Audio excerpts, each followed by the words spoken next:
Hello, Barry. Hello, Mark. Hey, Gershon. How are How you? we doing? Okay.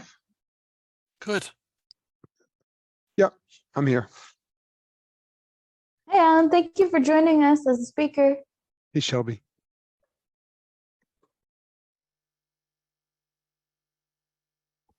Hey, Paul, it's good to see you again.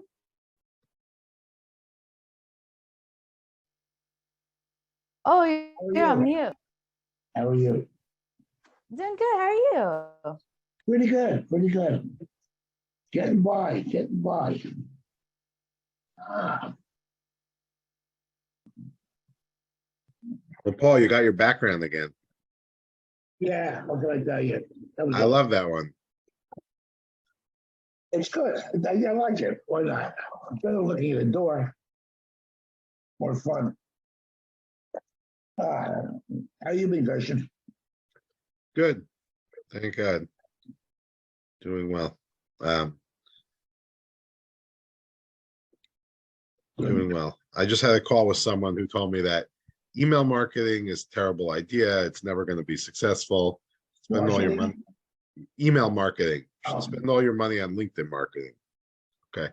It's the second LinkedIn marketing call I've had in the last week. People have lots of strong opinions. Yeah. I know you were telling me you like Google marketing, right? I'm starting to do LinkedIn also Oh, because it's the nature of my business. It's just different. I have a different kind of market than most businesses. I was very focused. Certain kinds of business in certain areas with have certain needs, which are transient. They come and they go. So I got to have a lot of people seeing me in order to statistically have enough, to have the kind of flow I need. right. Got it. All right, Shelby, should we get started? Yeah, I say let's get started because people might still trickle in, but we might as well give an intro and get things started. Yeah, we had like 20 signups. I think 23 or 21 or 23. But here we got someone else. All right, fine. All right, I'm going to start with an intro and then we will get started. I'm going to start by after you do your intro. Can I intro Alan? You want to intro Alan? Sure, you can intro Alan. That's fine. I'll start with the firm intro. And then you can intro Alan. All right. Welcome, everyone. I am Gershon Margolis. I'm the founder of Imperial Advisory. Imperial Advisory is a group of fractional CFOs. In large organizations, the CFO is often the CEO's most trusted advisor. For companies not quite at the size where they need a full-time CFO, using a fractional CFO gives them the same sort of strategic guidance and benefits for as much time a week or a month as they need. I should mention that we also sometimes serve as an advisor for existing CFOs. So typically we work with companies that have no CFO, but from time to time, including recently, we just took on a large client. They have a CFO, and so that we do that as well. But in the more typical situation, we pick up where accounting and bookkeeping leaves off. Several of our CFOs have held other C-suite positions throughout their career, and most of our CFOs have over 30 years of experience. In addition to day-to-day CFO type work, we also provide M&A advice and assist in decision-making process for many parts of an organization. One of the things that we like to do is, like I said, we touch many parts of the organization. We like to keep our clients appraised of what is going on. And so therefore, we have these webinars and we bring speakers who speak on a variety of topics. Many of the webinars are finance related. This one is about an ancillary topic. And I'm going to turn it over to Shelby in a moment First, I want to just welcome, we have several people from our team here. So I want to highlight those. We have Barry, Mark, Ken, thank you all for being here. And thank you, Alan. And I'm going to turn it over to Shelby to introduce Alan. Hey everyone, so today we have Alan Wiles. He's the executive director of Cushman and Wakefield. He is also a seasoned veteran of the real estate brokerage industry. He's represented tenants for over 30 years and has represented some of the largest landlords in the country. Alan also has an MBA in management and organization, or management of organization from Columbia University, and we are happy to have him here. Thank you. Morning, everyone. This is meant to be interactive, so if you want to ask a question or two, feel free to do so. Could we share screen? Is that okay, Sure. Shelby? Okay. Yeah. So now let's give some thought to what the overall objectives in a lease negotiation are. And they'd start off by being, sorry about that, making an economically aggressive deal which provides for flexibility and minimizes tenants' out-of-pocket costs. When I speak to out-of-pocket costs, I'm talking about the money that is necessary to build out the space. That is sort of the overall objective of any lease negotiation. And moreover, if you're super successful in what you're doing, then you've created an environment where landlords from different buildings are vying for your client's tenancy. So it's important that everybody feel like they are important. Your client, the credit worthiness is going to play a large role in that. The objective is to be there and to have other landlords vying for your tenancy rather than sort of coming to them hat in hand and looking to lease space in their building. That's if the opportunity is well orchestrated. Obviously, what we'd like to do, some of the other objectives are going to be to minimize costs. And costs obviously going to be to get the lowest rent possible. Some of the other factors that are going into lease negotiations are going to be the escalations. And we're going to focus for a moment on the operating expense escalations. So you can either have direct operating expenses, which are the actual costs and the increases of running the building, the most favorable alternative. The second one is an index-related increase, which is going to be a CPI or porter's wage. And the third would be a fixed annual increase, whether it's a percentage increase or a dollar amount. Can I ask a question? Sure, go ahead. If you're getting direct operating expenses, does that take away the incentive of the management company to manage costs? No. Because they don't. We'll get into that in a little bit later, but when you pay direct, we're talking about gross leases. So when you pay operating expenses, the landlord is only recapturing what he or she has spent above the base year. So when you move into a building, you move in 2023, you have a base year of 2023. As any increase above that year, above that amount is going to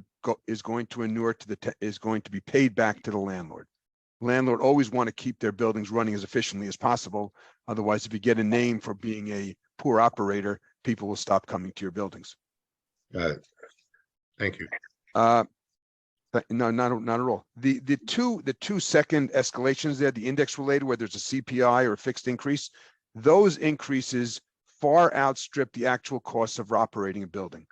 So if you're paying, for argument's sake, $50 a foot in rent, and you had a 2.5% annual increase, that would be $1.25 in year 2, and that's cumulative and compounded. So first thing you need to bear in mind is that the actual costs of running the building are probably about half of that. And when it's cumulative and compounded over a 10-year lease, your rent can increase by about $15 a foot, or roughly 30% from what we were just describing. Electricity can be billed one of 3 ways as well. It can be directly metered to utility. Landlord gets no benefit out of that. And it's the most efficient way and most inexpensive way for a tenant to pay for electricity. The second alternative is sub-metered, where there's 1 meter for the entire building and the landlord has spent the money to provide individual meters for the tenants. In that case, the landlord reads the meter, bills the tenant pays the landlord, and the landlord pays the utility. The third alternative is a rent inclusion, rent inclusion is a per square foot charge, whether it's $3 a foot or $3.50 a foot, definitively a profit center for the landlord. Electricity should cost a tenant somewhere around $2.50 or $2.75 a foot, depending upon whether they work weekends or after hours. Obviously, the build out of the offices is something that we want to control as well. We want to push as much of the cost of building the space, whether it's base building work or actual build out, fit out costs, to the landlord's side of the ledger. Okay, we're still going to look in the objectives in the lease negotiation is to maximize flexibility. And what I mean by that is you can have a liberal sublease clause. That's something that attorneys and brokers pay close attention to, because we'd love to be able to provide a tenant with an opportunity to recapture some of its costs if it doesn't need the space, and the ability not to be confined by what the landlord is controlling. Obviously, in today's market, you can get something called a buyout. So, for example, if the landlord requires a 5-year term to build the space to suit the tenant's needs, and a tenant only wants to commit for a 3-year term, you can negotiate, especially in today's market conditions, a buyout where you pay back the unamortized costs after 3 years or at a specific point in time. You have to give the landlord sufficient notice, but typically afterwards shouldn't be a problem to achieve that in today's marketplace. In the New York market, you're going to need about 7 years to build space. That's what the landlords typically are looking for. So after 4 or 5 years, you can secure that form of a buyout. And the right to additional space. If you're a growing concern, you're worried about ability to stay in the building and continue to grow, you look for a right of first offer, which is known as a ROFO. Right of first refusal is a lot less commonplace. In some other markets outside of New York, you are successful in getting that, but it gives you the right to step in. It's not a guaranteed delivery of the space, because the space has to come available, but you have the right to lease it if and when it does become available. Would that be a right of first refusal?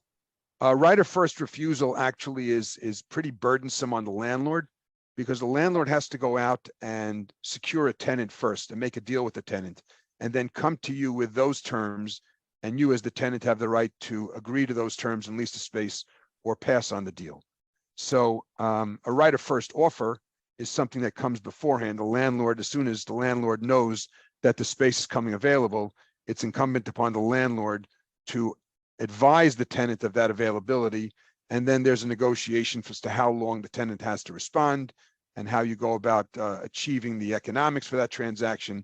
But the space is offered to the tenant first, and the landlord does not have to market it and find another tenant to establish what the rental rate should be. That answer the question? I hope so. Okay. Controlling the landlord's exposure to increased costs. Landlords will generally make capital expenditures into a building, and a tenant should never be responsible for a capital cost unless it decreases the actual costs of operating the building. So that is the stipulation that the landlord will typically have in a lease. And even when that happens, we look to amortize that cost over the useful life of the improvement. That's just to give you an idea. So that's some of the things that we try to stay away from. Adherence to new local laws. Let's say you move into a building now, and over the next 2 or 3 years, there is a local or a state law that's implemented, which the landlord will incur significant costs in making that change to the building. And he has no choice, or she has no choice in making that change. How you go about paying for that and how it's amortized over the term and how the percentage works down to the tenant paying for its proportionate share of that increase is also important to keep an eye on. And you want to negotiate a lease that will withstand the test of time. So whether you obviously typically have an attorney reviewing the lease, oftentimes the broker, any good broker should be reviewing the lease as well. But there are specific clauses in the lease that should be reviewed by your insurance representative, particularly by an architect or an engineer, to be able to ensure that there are no surprises later on down the road. And people sometimes hesitate in bringing on the architect and the engineer until later in the game. I find it most helpful to do that earlier. More often than not, these vendors will be able to provide their insights on an as-needed basis and not necessarily at a cost, because they're looking to represent you and do the work when you are ready to lease the space. Okay, so now we're ready to get going. So the first thing we want to talk about is, when we're getting started, is when you should start to engage the marketplace, if you will. So it's typically between 12 and 18 months, sometimes a little bit more, sometimes a little bit less, depending upon the size of the tenant, depending upon what the needs of the tenant are. If you have a very complicated installation, if you're building a commercial kitchen, for argument's sake, for your tenancy, you're going to need a little bit more time to build that space than your typical office user would be. And more often than not, we try to start early enough so that if something does go wrong along the way, that you still have enough time to pivot and look for another alternative. Okay, so the next thing you want to do is hire a professional broker to represent you. I know that a lot of people think that this may not be worth their while, but this is something that you need to have someone who will partner with you in the process. And hiring that person up front will help you understand the market and the relative value of what it is that you're considering, and will also, at this point, supplement other disciplines as necessary. And I started talking about an architect, engineer, construction, or project manager. So, for example, people who say, okay, you know something, I think I need 10,000 square feet. And then it turns out that they only need 8. That's a 20% difference in the square footage that you're leasing. And that would obviously impact your budget, because you could afford to spend 20% more on a per square foot basis and not increase your costs on an annual basis. Taking the time to formulate the organization's needs is critical and will lay the foundation for a process that will go a lot more smoothly. So, for example, if you know that you're going to be working long work days, you know that your people are going to be working till 10 o'clock or 11 o'clock at night on a weekday or even on a weekend, you're going to need overtime air conditioning or overtime services. You're going to want to focus on a building where you control or you have your own air conditioning unit, because buying it from the landlord on an hourly basis, either for when he has to turn it on for an entire zone or when he's going to turn it on, charge you an hourly basis, is going to be significantly more expensive, and it'll be more expensive than actually having put in a supplemental air conditioning unit. So that's something that you may want to consider. If you actually have a lot of client visits to your offices, you're going to be searching for a building that has great curb appeal, where the lobby is impressive. You're going to talk about the type of security. Obviously, you want to consider the geography and the accessibility for your employees, for your visitors, and take that into consideration as you start plotting where you'd like your offices to be. Level of security, we discussed. The amenities in the building. This is all the rage now. All these tenant landlords are installing amenity centers. I'm representing a publicly traded executive search firm right now, and they only want to lease space in a building that has outdoor space on the amenity floor. They want to be able to provide that service or that ability to their employees, to take their guests up there and clients up there for that type of environment. The health of the building. People are now concerned in a post-COVID environment, the type of filters, the type of filtration system that is in the building, the amount of fresh air that's brought into the building that's mixed with the existing air in the building. That's going to make a difference for the health of the building. Obviously, the quality of the landlord and the financial strength of the building is important, especially in today's market, where we're going to speak in a little bit about the buildings that have issues because of debt that's expiring in the foreseeable future, vacancies that have increased, and as a result, the services in the building may have taken a little bit of a dip. The tenant mix in the building is important also. Was representing a consulting firm that only wanted to be in a building that had a maximum number of financial services companies. They wanted particularly domestic banks. That was their focus. That was their primary client. And they thought that by being in a building with that tenant mix would help them develop more relationships. And then lastly, the budget. So that's what we're concerned about. When you go out and engage the market, especially in today's market, you need to be wary of zombie buildings. I don't mean to scare anybody about this. There's nobody that's lurking in the hallways or in the air conditioning ductwork, but zombie buildings are described as buildings that have a maturity that's expiring in the very near future. They have a climbing vacancy of 20% or more. There has been some deferred maintenance because it's a little bit of an older building. And as a result of that, there are operating challenges in the building. So let's have a look at the financial profile of a zombie building. If you look up onto the top part of this slide, you'll see the in-place rents. This is probably what took place about 3 years ago. And if you look at the bottom line in the top part of the slide, you see that the market rents in place were $62 a foot. Now let's see what that $62 is comprised of. First line, you've got real estate taxes at $14 per rentable square foot. Got operating expenses at $12 per square foot. If we assume $500 in debt on the building and a 3% debt and a 3% interest rate, that's $15 a foot. Those three combined, deducted from the market rents in place, leave the landlord with a $21 per rentable square foot profit. It's a healthy building. Landlord's making good money, 33% margin on his rents. Really a great opportunity. Now let's have a look at the new interest rate environment on the lower portion of the page. Okay, so again, at this point, we have the 20% vacancy. We still have a $500 per square foot debt. And if you look at the last line in the bottom of the page, the market rent for this space is now $52 a foot, not $62 a foot. So now let's go back. We're still looking at the bottom of the page, and we see that the real estate taxes are still $14 a foot. Operating expenses are now $12 a foot. But now the landlord has 20% of the building vacant. And at $200 per rentable square foot between base building costs, between TI and tenant improvement allowance, between a commission that he has to pay, between his downtime, that $200 a foot at 7% over 10 years equates to $5.70 per rentable square foot per year. We go down to the next line, and the same $500 per rentable square foot that we have in debt is no longer at 3%, but is now at 5.5%. So you see that the debt service now at 5.5% is now $27.50 per rentable square foot, as opposed to when you look up top, it was $15 per rentable square foot. If you add up all those costs for the landlord at a $52 per rentable square foot rent for the market, the landlord is losing $7.20 per rentable square foot. That's a problem. That's a zombie building.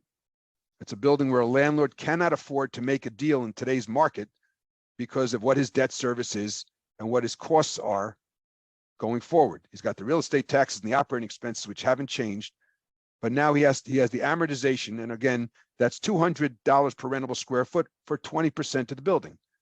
If he has 25% or a 30% vacancy, that number will increase by another 50% or more. Any questions, thoughts about this? Anybody have any comments they want to? I have a question, and Go for it. then I have another question in the chat that someone sent in. My question is, does this just mean that the guy paid too much for the building? That he No. borrowed too much, or like what happens? Because probably lots of buildings, as time goes on, are going to have higher interest rate costs, which is the largest change in this. That's correct. Okay, so like So what's interesting about that, Gershon, is actually I read an article the other day that said that every month for the next 2 years, 5 to 10 buildings a month in New York City will have this problem with expiring debt. So just to give you a heads up, that's why you have to be so very careful and to provide. Isn't that a good thing? Well, it's not a good thing. I mean, is it a good thing when landlords lose their buildings, when they can't lease space in the building? No, that's not what I said. But if the debt is ending, that's one other cost going away. it's Well, probably it's not rolling going. over. They have to refinance it, Barry. That's the problem. Oh, okay. That's a That doesn't different go- that's a different issue. They're Okay. not retiring the debt. They're actually refinancing the debt. Okay. So to go back to your question, Gershon, could you phrase it again, just so I don't lose it? Oh, Sorry. yeah. So what happens here, right? Everyone's debt is going to go. Anyone who has their building using leverage, their expenses are going to go up dramatically with interest rates twice what they were a few years ago. Correct. So Yes, give or so- take. So yeah. so what happens here? Well, typically the landlord will try to renegotiate its debt with its lender. because the lender doesn't want the building back. The lender doesn't want to foreclose on the building. They don't want to have to go through any process. They'd rather stick with the operator who's there, who's familiar with the building, who's probably been there for many years, sometimes maybe not so long, but they'd rather make a deal with them and renegotiate the debt if they can and write down the debt. Now, the debt, he didn't pay too much for it because the $500 per square foot was fine and was serviceable and worked based upon the market rents being $62 a foot. But now at $52 a foot with the increase in debt service, he's got a problem. If the market had dropped, but the debt service hadn't changed, you'd have a 1250 swing, right? If the debts, if the mortgage was still at 3%, the landlord would still be making money, not as much as it was in 3 years ago, but it would still be okay. But the confluence of events of having this availability that needs to be re-tenanted, and then the debt service increasing, cost increasing dramatically, that puts the landlord in the red. But now, does this create an opportunity for people to come in and take up that 20% vacancy? Because anything that even if they pay a low rent, it's still coming out of the landlord's loss. I mean, you're Correct. reducing. But the question is, can the landlord afford to make these deals? How can the landlord start making deals if the building is going to be, if he's committing now for a transaction for the next 10 years or longer, and he's agreeing to lease space where he's losing, approximately 14% on his rent, he won't survive very long.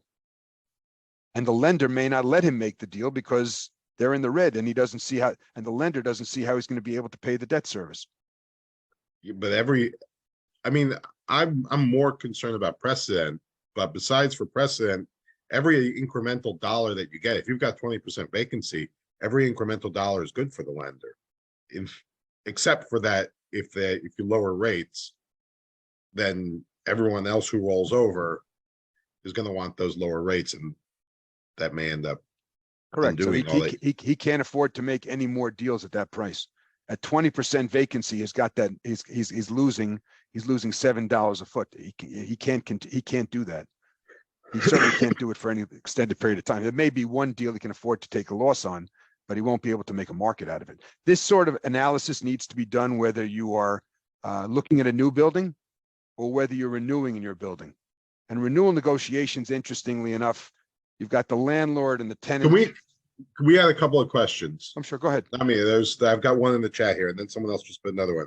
Well, actually, the same person. What are you typically seeing as far as expense stops from large tenants when negotiating leases? When the LL would like landlord would like to charge additional rent, CAM reimbursements, and required max TI. I'm not sure. Well, we do look to control. We do look to put a stop on controllable expenses. Landlords will typically agree to a certain percentage increase on controllable expenses. Those that are uncontrollable, they're not going to agree to any type of an expense stop on it. That question is more for a net lease. What I'm talking about here is a gross lease, but we can talk about, we can address that as well. There's no in a gross lease, there's no common area maintenance charge.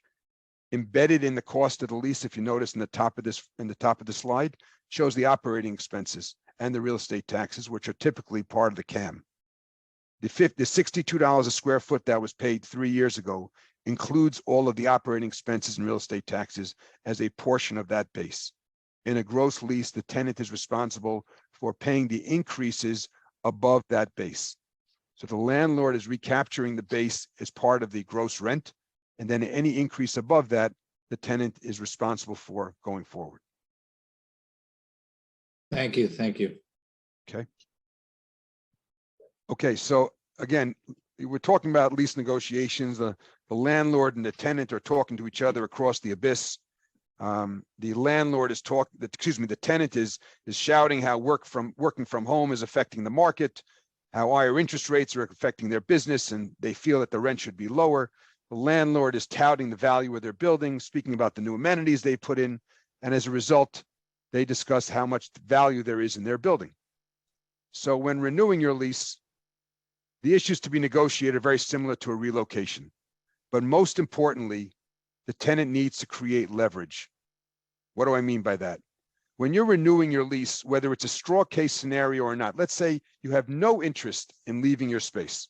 You love your building. You love your space. It's perfect for you. It's around the corner. Everybody's used to it. You don't want to leave. But if your landlord actually believes that to be the case, you'll never get the best deal. It's not possible. He doesn't, it's just not going to happen. So the landlord needs to believe that you have an alternative and that the threat of relocating is real.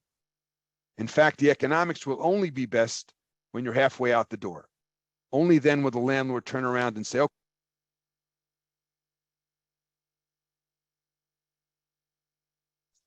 Some common mistakes that people make in renewing their leases. I know what the rent should be for my space. They don't want to hire a broker. They don't want a representative. They know what the lease should be because one of their friends signed a lease for the floor up above them. Question is, do you know how much free rent the tenant got? Do you know how much work the tenant got? Were there any other incentives? Did the landlord do anything to the space in the base building? Did he or she redo the bathrooms? There's value in that, and you should be able to recapture that. I also love when tenants say to me, I'm great friends with my landlord. 9 times out of 10, the tenant is paying way too much in rent when they're too good friends with the landlord.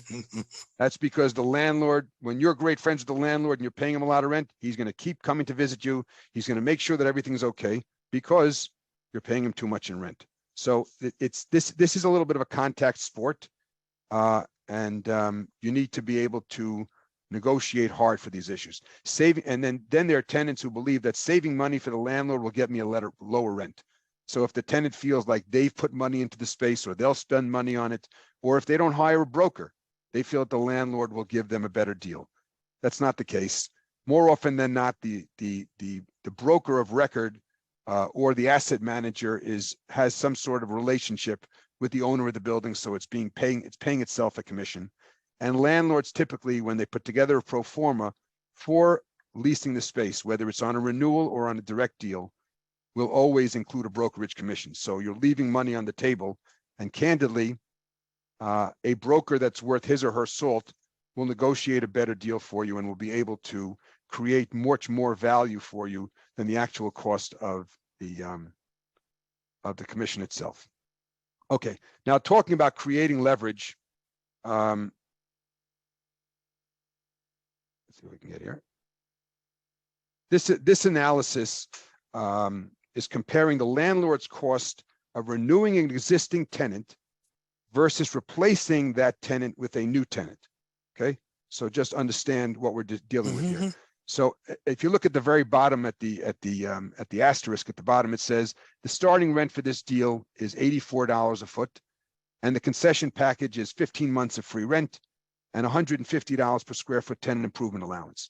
We're going to amortize those costs for the second part of this over a 15-year term at a 7% discount rate. So let's look at the top portion of the slide. We see that these are the terms for a new tenant. New tenant, first, before the landlord even finds a tenant, he has what's called downtime. The existing tenant moves out, landlord starts marketing the space, identifies a tenant, and negotiates a deal. Until that deal is done, from the time that the old tenant moves out until the new deal is signed, that's called downtime. So we're going to assume a 10-month period of time for downtime. And assuming an $84 per square foot rent that we mentioned before, 10 months is valued at $70 a square foot. Now we're giving the new tenant 15 months of free rent, and at the same $84 per square foot per year value, that 15 months is worth $105 a foot. The tenant improvement allowance is worth $150 a foot, and the landlord base building work, if the landlord needs to redo some of the air conditioning, redo the bathrooms, fix up the floor, prep it for the tenant's work, that's another $20 a foot. So the total cost for the landlord for a new tenant is $345 a foot. Now, let's say the tenant were to renew. There is no downtime because there's no need to market the space or find a new tenant. Let's assume that the existing tenant only needs 6 months of free rent and a tenant improvement allowance of $50 a foot because they want to repaint, recarpet, do a little bit of few minor changes. The total cost to the landlord for renewing a tenant is $92 a foot. So the cost differential between the landlord finding a new tenant or just renewing the existing tenant is a difference of $253 per square foot. That's an upfront cost. Now, let's take a look at this a little bit differently. Let's figure out what the landlord's net rent is on a new deal. So the landlord has decided not to renew the tenant, or the tenant has decided to leave, and the landlord is going to replace that tenant with a new tenant. Okay, so here are the assumptions. Again, we've got an $84 per square foot rent. That's going to be the gross rent. We're trying to figure out what the net rent is. So we're going to deduct the landlord's costs, and we're going to amortize the landlord's upfront costs over 15 years at a 7% discount rate. So that 10 months of downtime, or $70 a foot, over 15 years is $7.31 a foot. The free rent of 15 months, also over the same term at the same interest rate, is $10.81. The tenant improvement allowance and the landlord's base building work also have a value over the 15 years on a per square foot basis. The point of indifference being, if the landlord were to renew the existing tenant with no concessions, if the existing tenant stayed there, did not leave, did not get any free rent, did not get any work, the landlord would be economically indifferent of the renewal tenant paying $47.65, as opposed to getting a new tenant in at $84 a foot with the costs that we mentioned. I'm just going to let that sink in for a moment. That's just a little bit more than 50% of the cost. That makes sense. Well, I hope it makes sense. I've worked very hard on it. No, but aside from that, seriously, if you think about it as a tenant who's going to renew its lease, and you go in to speak to the landlord, and the landlord says, now the whole point is the landlord saying to you, well, you know what, if you relocate, you're going to have a whole bunch of costs. And that's true. If a tenant relocates, there may be additional costs out of pocket for upgrading the space. They're going to have to put in new wiring and cabling for the computer systems. They're probably going to buy new furniture. They're going to have to put in a new security system. There's going to be the disruption of their business. They're going to have to pay a moving costs. So there are costs for the tenant to relocate, but that's where the negotiation takes place. Because for the landlord, a tenant coming into the landlord should say to him, here's your deal. You're going to get $84 a square foot, and these are what your costs are going to be. You can afford to renew me at $50 a foot and still be ahead of the game. And then the landlord's going to turn around and say, well, that's true. But if you move to a building next door, you're going to have to pay $84 a foot. You'll get some free rent and you'll get a tenant improvement allowance, but you're still going to have to pay more than what you're paying here. So that's where the negotiation takes place, and the conversations that go back and forth. So what you're saying in this is that if the landlord can get more than $47.65 a foot, he's ahead of the ball game. Correct. For a renewal tenant without any other concessions. Yep. Now, if you were a renewal tenant, you wanted 6 months of free rent and you wanted the $50 a foot, then you'll just layer that. Yeah, you have to add it in. $47.65. Yeah, got it. Take you somewhere into the mid 50s or something like that. Yeah, I've been there. Okay, good. Any other questions, thoughts, comments? Okay. The last slide is just going to be calling out a number of lease issues that people should be aware of when they negotiate a lease. We spoke earlier about the operating expense escalation. The other escalation that typically one sees is real estate taxes. And the question is, in a gross lease, should you be looking for a current base year or not? Typically, people would say, well, I'm going into the building, 2003. I'd like the most recent fiscal year, so I'm going to ask for 2003, 2023, 2024. But the question is, what happens if you're moving into a building where 2 years ago the major tenant moved out? So 40% of the building was vacant. And now you, after that happened, after that tenant moved out and the income on the building was reduced dramatically, the landlord filed for certiorari proceedings and then got a reduction in the taxes. The tax base is artificially low. And now you, your tenant, your tenancy, along with others, are now coming in and filling up the building. And once all of that free rent expires and the landlord starts getting rent, the real estate taxes in the building are going to jump. And you will have an artificially based lower base because you relied on the fact that you wanted the most current base, when in fact, maybe you should have taken a base that was 2 years earlier. If there's retail in the building, then that retail space is not part of operating expenses, but it is part of real estate taxes because the landlord doesn't provide services to the retail tenant the way he does to the office tenants upstairs. So therefore, the tenant's share in the building will always be less for real estate taxes than operating expenses. Understanding that because the denominator, the numerator is the rentable square foot that the tenant is leasing. The denominator is the total rentable square feet in the building. If you include the retail, like you do in real estate taxes, then the denominator will be larger and hence the proportionate share will be less. Okay, other issues, we talked about the maintaining flexibility, sublet and assignment article in any lease. The recapture provision is something the landlords try to hold on to, and they should. The objective is to limit the circumstances where the landlord can recapture the space. And then, of course, discussing acceptable subtenants. Most leases will say that you cannot, as a tenant, sublease your space to another tenant in the building. That's fine. Landlord doesn't want to be in competition with someone who's subleasing space in his or her building. However, we are looking for a situation where maybe the landlord doesn't have competitive space. Maybe he'll have nothing available and coming in the next 6 months. In those cases, you'd like to reserve the right to sublease your space to another tenant in the building. They'd be the most captive tenant. I had a client, a growing technology firm, that when they signed the lease, as we were negotiating the lease, they shared with me that they really intended on selling their company sometime in the next 3 to 5 years. The lease was for 7 years. And each lease in the sublease and assignment article will speak to the fact that if you sell your company or transfer the majority of the assets of the company, it is deemed an assignment of a lease and therefore is subject to landlord's consent. Sometimes landlords can be arbitrarily difficult and just say, I don't want to do it. And your only right is to sue for specific performance, to sue them that that landlord will agree or to the sublease. By that time, your deal is dead. Your subtenant is gone.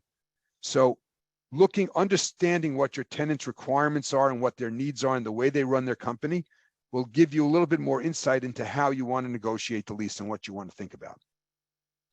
A common mistake. Yes. Are you saying that if you sell your company, and even if you intend to stay in that space, that the landlord can kill your deal? The landlord has the right, if the lease is not amended regarding the sale of the company, it's deemed an assignment of the lease. And if it's an assignment of the lease, then the landlord has the right to consent, has the right that he needs to consent to it. Landlord can be arbitrary and capricious and just say, I'm not consenting to the sublease, which happened to me previously during the .com phase when a client of mine, typically I looked at their leases before they did an acquisition. In this particular case, the tenant said it was very hush-hush acquisition. They couldn't tell me about it. They didn't want me involved. They didn't want anybody involved. And they bought a company that had offices in China Basin in San Francisco. And at that time, they were paying $35 a foot. And when I called the landlord as my client's representative and told him that we had just sold the company, he said, what does this sound like to you? Shh. I said, I don't know, what is that? He said, that's me ripping up your client's lease. He said, if you want to stay here, you're going to pay the market rent of $55 a foot. Now he just said he wasn't consenting to it. I could have sued him for specific performance, but by that time we would end up running up a court bill, getting into court to argue with him about it. Anyway, it was 25,000 square feet and there was a $20 a foot delta. That's $500,000 per year with 5 years left to go on the lease. That's $2.5 million, something that would have affected the purchase price had they known about it beforehand. Yep. Okay, still under sublet and assignment. Some people make the mistake of not ensuring that their subtenant has the right to sublease the space. So in other words, you lease the 4th floor, you sublease the space to a subtenant. If that subtenant doesn't have the right to further sublease the space, it's unlikely that they'll enter into an agreement with you. They're going to want the same rates you have. Exactly. They're going to look for the same flexibility to mitigate their downside if there is a problem or be able to get out of there if they need to. That's something that needs to be negotiated in a lease. Now, Next issue. Can you write it in the lease to give you the right to assign the lease and the sale of the company? Do people write those clauses? They do, but then there's typically going to be a litmus test for the profitability of the company that's purchasing. It has to have the same net value, There's certain ways that a landlord will look at it and may accept it under certain circumstances. More often than not, if you're a smaller tenant, and the landlord may not agree to it. If you have a little bit more sway with the landlord, you're a very strong credit tenant, the landlord will say, okay, but I want to know that the new entity, the surviving entity, will be as strong, if not Yep. stronger than what I have on the lease right now. Yep. Okay. Yep. Subordination and non-disturbance agreement, that's an SNDA, which is that much more important in a market like today, where there are landlords who have difficulty. And we talked earlier about some of those zombie buildings. Lots of landlords are going to be tested. The financial wherewithal of the building is going to be tested. And if you're a full floor tenant, or if you're a large enough tenant, if you're a strong enough credit tenant, you can ask the landlord of the building you're going into to provide an SNDA from the mortgagee, from the bank holding the debt on the building, or anyone with a superior position. That would apply for current debt, and that would apply for any future mortgage that the landlord would seek to obtain. Another issue that you might want to consider is holdover. This is something that landlords get a little sticky about, because their attitude is, listen, you're signing a lease now, 5 years from now, you know that date right now when you need to be out of the office, when you need to move out. And if you don't, then shame on you, and you need to pay a little bit more. There is some merit to that. Obviously, you want to minimize the increase, keep it to maybe 150% for a certain period of time, as opposed to 200% of the rent, and look to seek some sort of a reprieve on consequential damages, because that can really be expensive and can be a real problem for a company. So to the extent that the landlord has something else that's brewing behind you, you want to get a 30 or a 60-day reprieve where you're not responsible for consequential damages before they kick in. And that should give you enough time to get out and find an alternative, rather than being subject to that sort of type of a lawsuit. And then the last issue would be compliance with laws. We spoke earlier about local laws or state laws that come into effect that increase the cost of operating the business and actually become a really expensive issue for landlords. How that cost filters down to the individual tenants, how much of that you pay for, et cetera, and under what circumstances, depending upon the length of your lease, is something that you need to consider as well. And that's it for the moment. Thoughts, comments, questions, anybody? All right, Oh, self-explanatory. jump in. No Can you questions? go back to slide 11? I want to take a picture of it. You want to take a For picture? that. Yeah, I'd like to There you copy that slide. That had some stuff there. It's interesting. The answer is get a broker. that's Right. really. Don't try this at home. Yeah. Trust me, I just want to have it because I really want to do a little more. Oh, did I? Oh, I'm sorry. I need to share my screen. I'm looking at it here. I apologize. Hold on. Alan, if you share the presentation, we can. Yes, I'll send do it that again. to I'm going to do that again. I Or you apologize. can send it to him directly. Yes. Oh, I've got a question when you're ready. I'm all ears. So my case is a little bit different in terms of I'm representing the landlord. So there's a little backstory. Our client bought a building a little like last year, and their plans were to get one tenant to occupy the whole building. Okay, so currently there are some tenants there, and we're starting negotiations as leases are expiring. Any advice, because in terms of what to do, or for a tenant who we found has an option to renew for another 5 years in their lease? Any specific angles to pull to work negotiations to get out sooner? Do you want to get out sooner? So so the landlord wants this tenant to leave so the new tenant can come in and, and occupy that space, and they're going to do major construction. Mm-hmm. So like in this specific lease, there's a clause that says if, they're doing major construction or renovation, they can, the landlord can give the lease 365 days notice. So I guess, that might be an angle, but with that being said, is there like industry standards for what construction is or renewal? Well, one thing, just so I understand, you're representing a tenant who they're asking to leave the building so that they can make room for another tenant in your space, correct? No, I'm representing the landlord. Oh, The okay, landlord wants tenant A out so tenant B can come in. And you know, renovate and do more gotcha. the building. Is tenant A paying above market or below market? Way below. Way below market.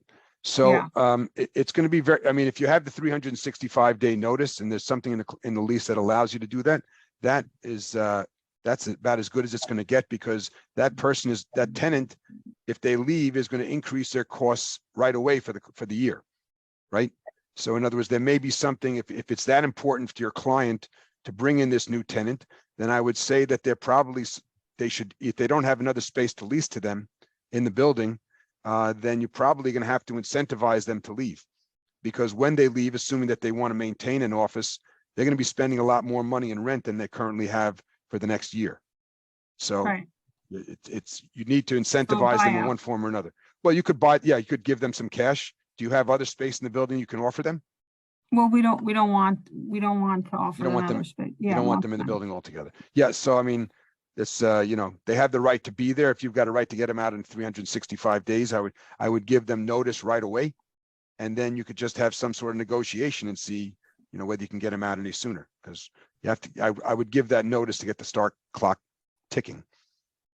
So with 365, you know, my question is like, is there industry standard for what renovations are? Like if it would eventually, I don't think it's going to court, but if it'll eventually go to court, like a lawyer's going to say, well, if you knock down a couple walls, that's not, you know, considered like, I'm just Oh, wondering so if there was- I understand your question. So I've been in circumstances, I had a similar circumstance where I represented a tenant where the lease said that the landlord was demolishing the building.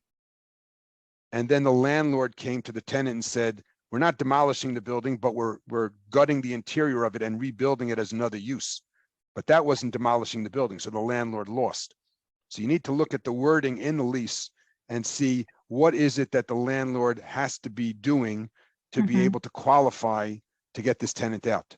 And if it's just a function of, you know, I would be surprised if it's just constructing the space for another tenant. That's not something that, you know, unless that existing tenant who you want out just didn't have anybody review the lease on their behalf. Short of that, I'm pretty sure that you're just not going to be able to throw them out because you want to rebuild the space. If you're in fact doing significant wholesale changes to the building, that's another story. Okay. Paul, I'll get you that I'm having difficulty sharing my screen at this point, but I'll All right, get you thanks. get Appreciate you it. that slide afterwards. All right. Thank you, Alan. If anyone else has any questions, please jump in now. Also, if you can take a minute and answer our very quick poll, that would be great. We'd appreciate that. And if you want the presentation, let us know. And right, Alan, you'll send us a copy if Sure. anyone wants it. I can share parts of it, yes, for sure. All right. Any final questions before we wind down? By the way, if anyone has any way to know, I'm kind of curious. It's showed on LinkedIn that we had 8 or 9 people, I think 10 at one point, watching on LinkedIn, but we don't really, I haven't figured out a way to know who's watching on LinkedIn. So for any follow-ups or anything, I don't know if anyone has any insight on that, how to figure out who those people are. But if you do, I'd love to know. I do see a question in the chat from Ezra about occupancy rates rising and commercial lenders willing to restructure debt. I can tell you that what I find interesting and at the same time problematic is that a lot of leases are secured with commercial mortgage-backed securities, and that's the way the debt has been sold. So in other words, a landlord who has who takes out a mortgage on his or her building, and then that mortgage is packaged with a whole bunch of other mortgages and then sold to a whole bunch of investors. That is the most difficult opportunity to renegotiate debt, because there must be 20 or 30 or more stakeholders in your debt. And as a result of that, if you have one lender or two lenders who you can go in and explain to them a situation, have a conversation with them, and they want to keep you in place, it's a lot easier to get something done than if it's a CMBS mortgage, which is pretty much impossible. Having said that, many people want to renegotiate the debt with the existing operator. They don't want to take the building back. They're going to have to write down the debt. They're going to have to go through some sort of procedure to be able to sell it again. And there's just going to be a same loss that they'd have otherwise. And the person who's in there right now is probably more likely to give you a better return on the remaining debt than finding someone who's going to be an opportunistic and try to get the best, lowest, pay the least that they can for the property, and then recapture as little of the debt as it's seen.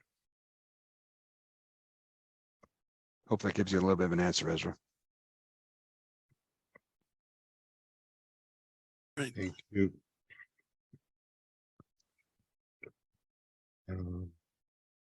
All right. Thank you all. Any final questions before we wind down? All right, perfect. Alan, we were like perfectly on time. Good. 11:59. Thank you Thank very you all much. very much. Have a good Great day. having you.